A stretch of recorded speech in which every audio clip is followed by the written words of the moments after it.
The next question, the member for Lanark-Frontenac-Kingston. Thank you, Speaker. My question is to the Premier. In my supplemental question yesterday, I asked this government if the people of Ontario should prepare for internment camps.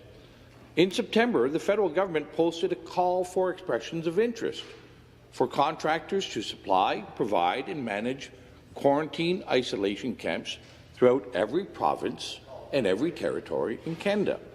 These quarantine isolation camps, however, are not limited to people with COVID, but provide a wide latitude for many people to be detained.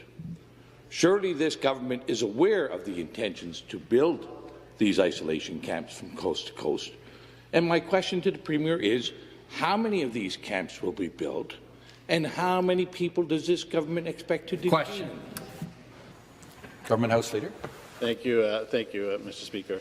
It is very true that when people leave the country and when they come back in, that the province is suggesting, and the federal government, in cooperation with the federal government, we are suggesting that people isolate themselves. That has been a practice that has been very successful, not only here in the province of Ontario, but across Canada. And we will, of course, be redoubling our efforts to make sure that the people of the province of Ontario remain safe, Mr. Speaker. So if the member is referring to the fact that that one of the public health policies is that when you return from a jurisdiction outside of the province of Ontario or from another country, that you isolate yourself for 2 weeks, I would suggest that has been a good policy that has been working. In fact, this House has been doing the same thing since we came back.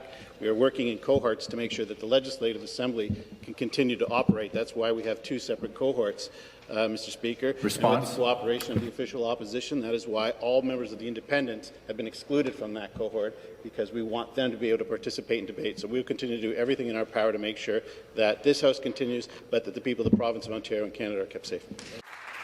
Supplementary question. Again, back to the Premier.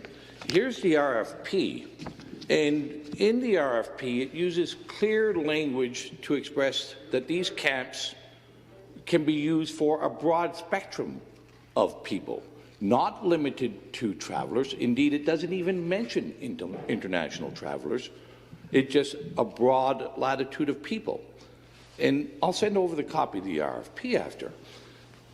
So your government must be in negotiations and aware of these plans to potentially detain and isolate citizens and residents of our country in our province.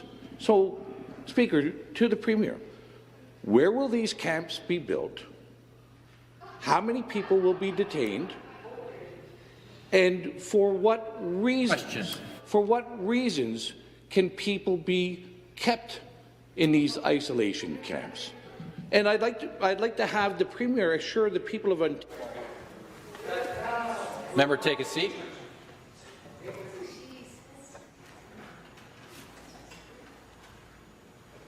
The next question,